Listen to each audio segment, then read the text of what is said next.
नमस्कार दोस्तों, स्वागत है आपका अपने YouTube चैनल एहसिन बिलीव में।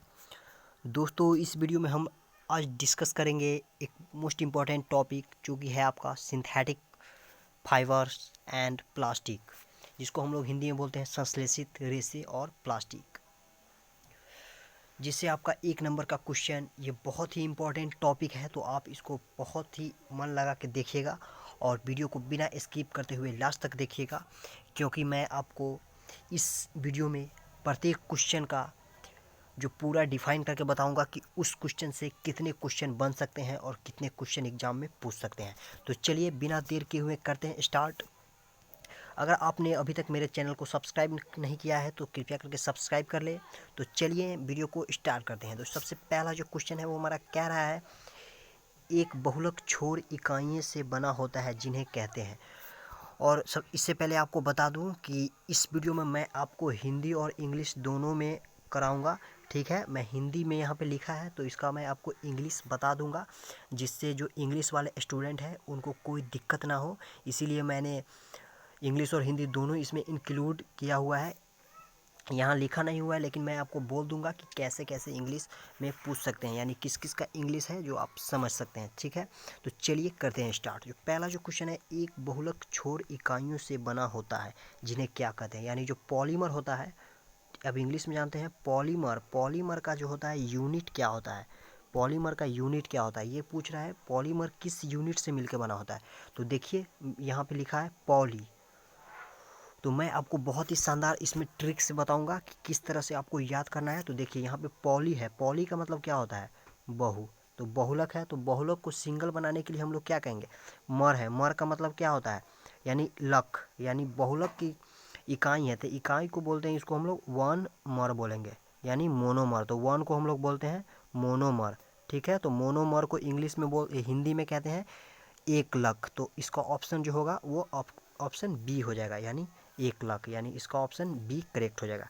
ठीक है, चलिए नेक्स्ट क्वेश्चन की तरफ बढ़ते हैं। नेक्स्ट क्वेश्चन कह रहा है हमारा, निम्न में से प्राकृतिक बहुलक कौन है, यानी जो नेचुरल बहुलक होता है, नेचुरल पॉलीमर, नेचुरल पॉलीमर वो कौन है। तो नेचुरल पॉलीमर होता क्या है।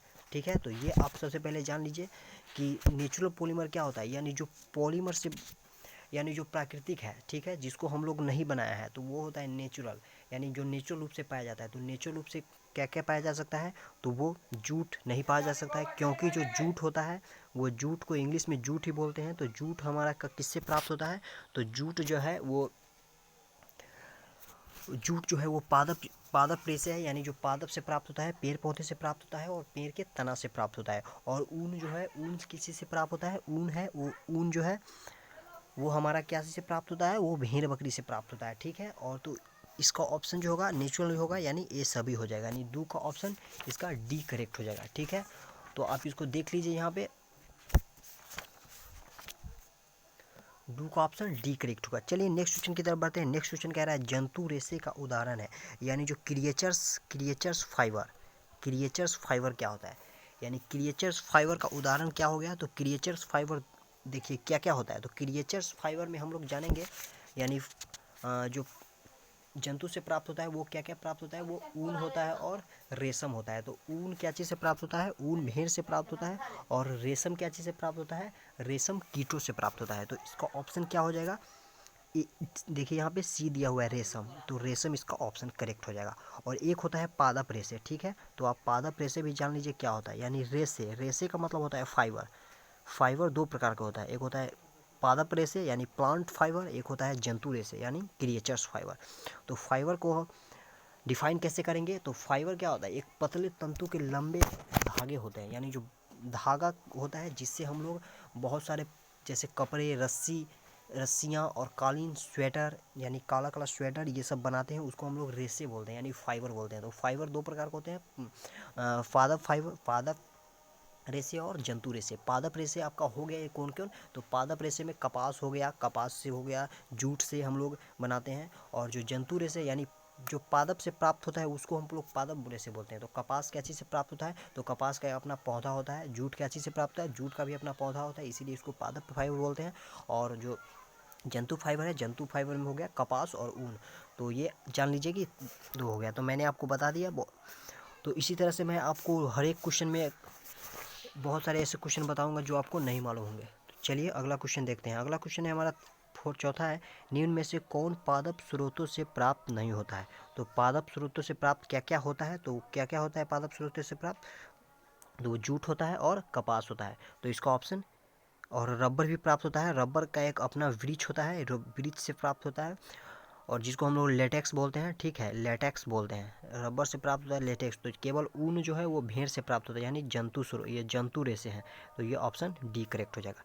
चलिए नेक्स्ट क्वेश्चन की तरफ बढ़ते हैं। नेक्स्ट क्वेश्चन है हमारा, मैंने जो आपको बता दिया है उसी से आपको बहुत सारे क्वेश्चन इसमें बन जाएंगे। मैं आपको शुरू में बता दूंगा, उसके बाद रिवाइज कराऊंगा। इस वीडियो में मैं आपको सिंथेटिक फाइबर एंड पॉलीमर से रिलेटेड जितने भी टॉपिक से क्वेश्चन पूछे जाते हैं उस पूरे टॉपिक को कवर कर लेंगे, और उससे रिलेटेड जो ऑब्जेक्टिव बनता है वो मैं आपको ऑब्जेक्टिव बता दूंगा, ठीक है।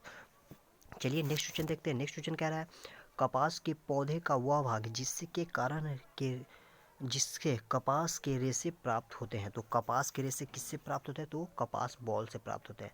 तो ये उतना इंपॉर्टेंट नहीं है। चलिए नेक्स्ट क्वेश्चन देख लेते हैं। नेक्स्ट क्वेश्चन कह रहा है हमारा, जूट का रेशा पौधे के किस भाग से प्राप्त होता है। यानी जो जूट होता है वो जूट क्या किससे प्राप्त होता है, तो वो पौधे के तना से प्राप्त होता है। और ये क्या है, पादप रेशे है, यानी प्लांट फाइबर है, ठीक है।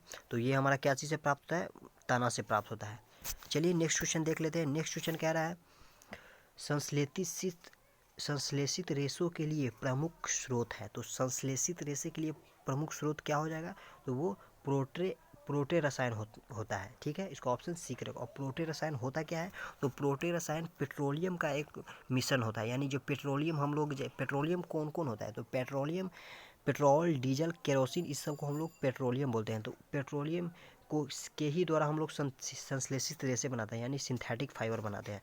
और सिंथेटिक फाइबर में क्या क्या उदाहरण हो जाएगा, सिंथेटिक फाइबर का एक उदाहरण होता है, मोस्ट एग्जाम्पल ये पूछा जाता है, एक होता है रेशम यानी रेयॉन, जिसको हम लोग कृत्रिम रेशम बोलते हैं, यानी मानव निर्मित रेशम, ह्यूमन मेड रेयॉन बोलते हैं इसको, ह्यूमन मेड रेशम बोलते हैं, ठीक है, रेयॉन को। और एक होता है आपका जिसको हम लोग बोलते हैं पॉली एमाइड बोलते हैं, ठीक है। तो एक मिनट रुकिए थोड़ा।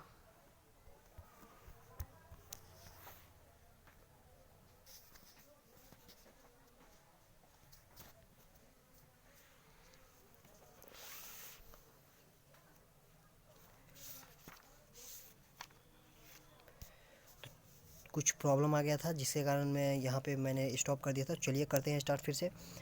तो मैंने बता रहा था आपको कि सिंथेटिक रेशे क्या होता है। तो सिंथेटिक रेशे का उदाहरण मैं बता रहा था, तो सबसे पहले आपको बताया था कृत्रिम, यानी रेयॉन बोलते हैं, जिसको हम लोग कृत्रिम रेशम बोलते हैं, ठीक है। और उसके बाद होता है पॉलिस्टर होता है। और एक होता है एक्राइलिन यानी एक्राइलिन। तो वो मैं सभी आपको बताऊंगा कि क्या क्या होता है। तो चलिए उसको आगे आगे मैं उसको डिस्कस करूंगा। तो चलिए नेक्स्ट क्वेश्चन की तरफ बढ़ते हैं। नेक्स्ट क्वेश्चन कह रहा है, कपास की खेती के लिए उपयुक्त मिट्टी है। तो ये मोस्ट इंपॉर्टेंट क्वेश्चन है। कपास की खेती के लिए काली मिट्टी का उपयोग किया जाता है, ठीक है। चलिए नेक्स्ट क्वेश्चन की तरफ बढ़ते हैं। नेक्स्ट क्वेश्चन कह रहा है, रेयॉन का स्रोत है।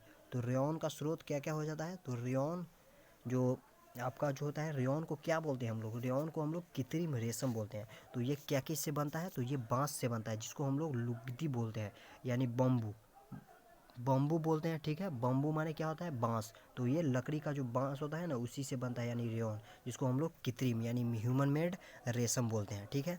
चलिए अगला क्वेश्चन की तरफ बढ़ते हैं। अगला क्वेश्चन है 10th हमारा क्वेश्चन कह रहा है, कृत्रिम रेशा कहते हैं, यानी कृत्रिम रेशा। तो कृत्रिम रेशा किसको बोलते हैं, तो ये मोस्ट इंपॉर्टेंट क्वेश्चन है, कृत्रिम रेशा किसको बोलते हैं। तो कृत्रिम रेशा किसको बोलते हैं, मैंने अभी आपको बताया कि रेयॉन को बोलते हैं कृत्रिम रेशा, यानी रेशम, रेशा का मतलब रेशम, ठीक है। तो रेयॉन को बोलते हैं। चलिए नेक्स्ट क्वेश्चन की तरफ बढ़ते हैं। नेक्स्ट क्वेश्चन कह रहा है, निम्न में से किसे पॉली एमाइड कहते हैं। तो जो पॉली एमाइड होता है वो किसको हम लोग बोलते हैं, तो वो हम लोग नायलॉन को बोलते हैं, ठीक है। पॉली एमाइड नायलॉन को बोलते हैं। तो ये आप याद रखिए, पॉली एमाइड किसको बोलते हैं, नायलॉन को बोलते हैं। चलिए नेक्स्ट क्वेश्चन की तरफ बढ़ते हैं। नेक्स्ट क्वेश्चन है हमारा, डेक्रोन है। डेक्रोन क्या है, तो डेक्रोन एक प्रकार का क्या है, ये पॉलिस्टर है, ठीक है। तो यहाँ पे ऑप्शन बी करेक्ट हो जाएगा। डेक्रोन क्या है, ऑप्शन बी पॉलिस्टर है। चलिए नेक्स्ट क्वेश्चन की तरफ बढ़ते हैं, और मोस्ट इंपॉर्टेंट क्वेश्चन। इस तरह से मैं आपको बहुत सारे क्वेश्चन कराऊंगा जो कि आपके एग्जाम के पॉइंट ऑफ व्यू से बहुत इंपॉर्टेंट होंगे।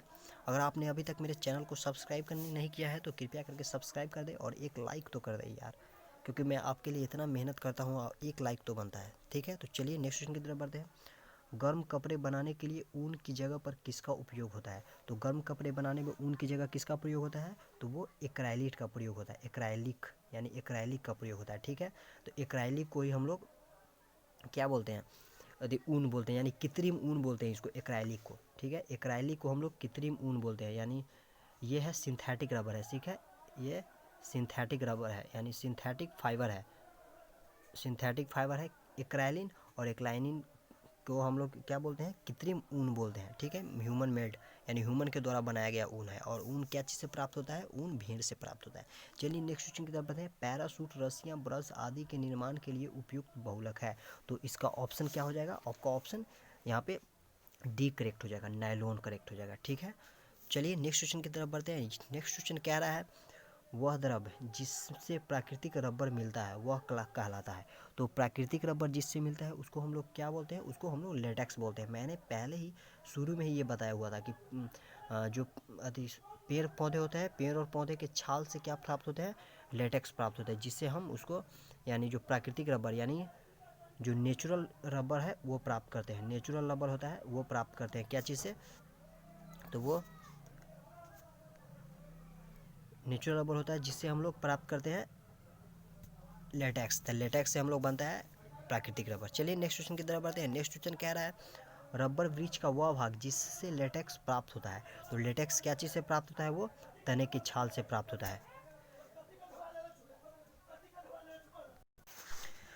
चलिए नेक्स्ट क्वेश्चन की तरफ बढ़ते हैं। नेक्स्ट क्वेश्चन है हमारा यहाँ पे 16 का क्वेश्चन।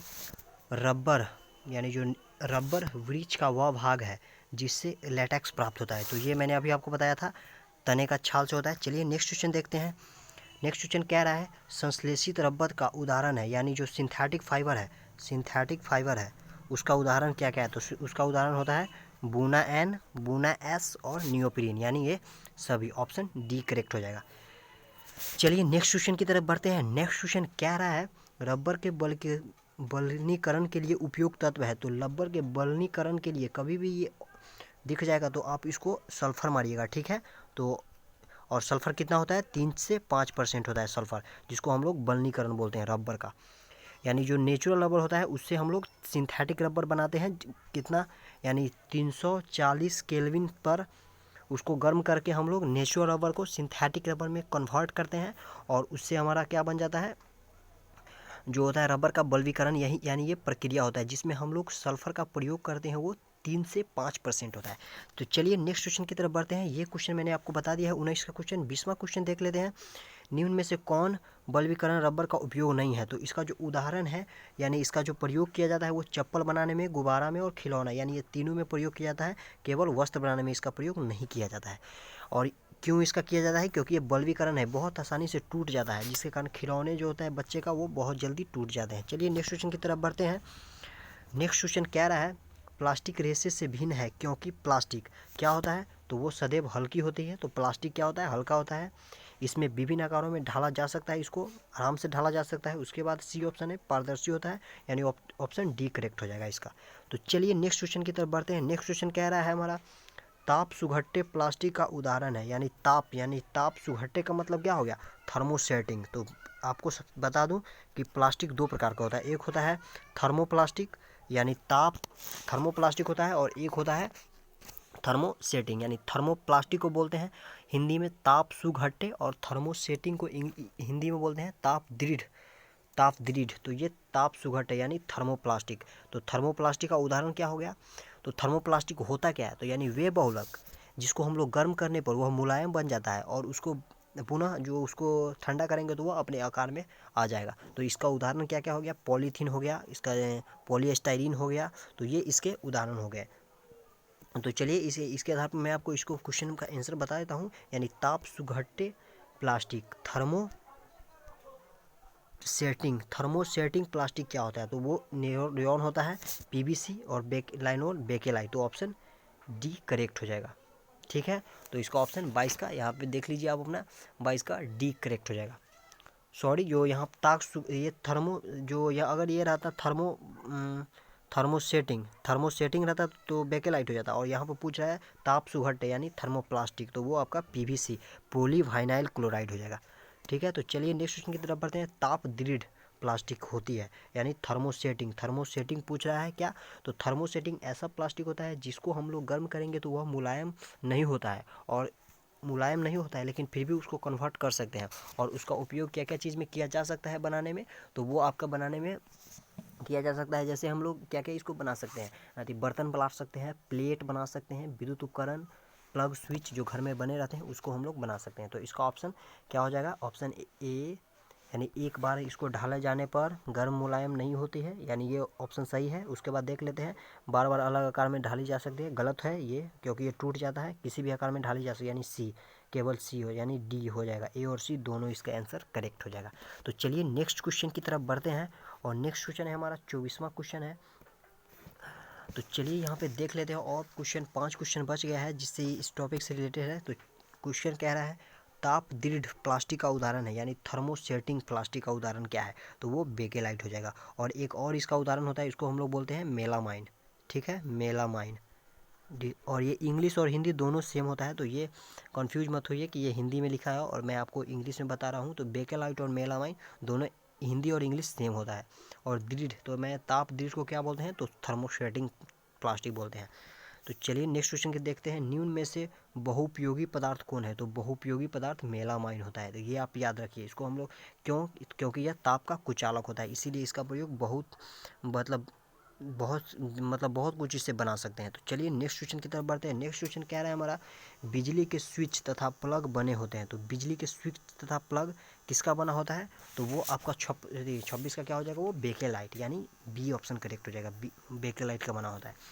तो चलिए नेक्स्ट क्वेश्चन की तरफ बढ़ते हैं। नेक्स्ट क्वेश्चन कह रहा है रसोई घर के बर्तन बनाने हेतु उपयोग होता है, तो रसोई घर के बर्तन बनाने में किसका प्रयोग किया जाएगा, तो मेलामाइन का प्रयोग किया जाएगा। क्योंकि मैंने अभी आपको बताया था कि थर्मोसेटिंग का जो प्रयोग है, थर्मोसेटिंग में दो मोस्ट इम्पॉर्टेंट है प्लास्टिक, एक होता है मेलामाइन और एक बेकेलाइट। और मेलामाइन का प्रयोग होता है वो बर्तन, ताप का विद्युत का ये जो होता है वो कुचालक होता है, तो इसका प्रयोग बर्तन स्विच बनाने में किया जाता है। तो इसका प्रयोग ये यानी मेलामाइन का प्रयोग बर्तन बनाने हेतु उपयोग किया जाएगा। चलिए नेक्स्ट क्वेश्चन की तरफ बढ़ते हैं, और लगभग क्वेश्चन समाप्त होने वाला है।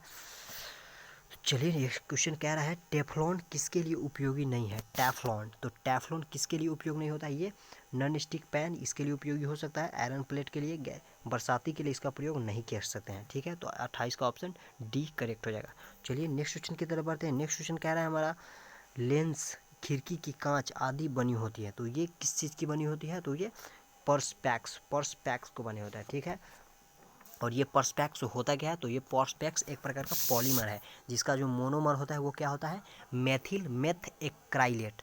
और इसी तरह से बहुत से ऐसे पॉलीमर है, जैसे हो गया पॉलीथीन जिसका मोनोमर हो गया इथीन, उसके बाद हो गया टेफ्लॉन जिसका मोनोमर हो गया टेट्राफ्लोरोइथीन, उसी प्रकार से हो गया पॉली स्टाइरीन जिसका जो मोनोमर होता है यानी वो होता है स्टाइरीन। तो इस तरह से आप याद रख सकते हैं इसका।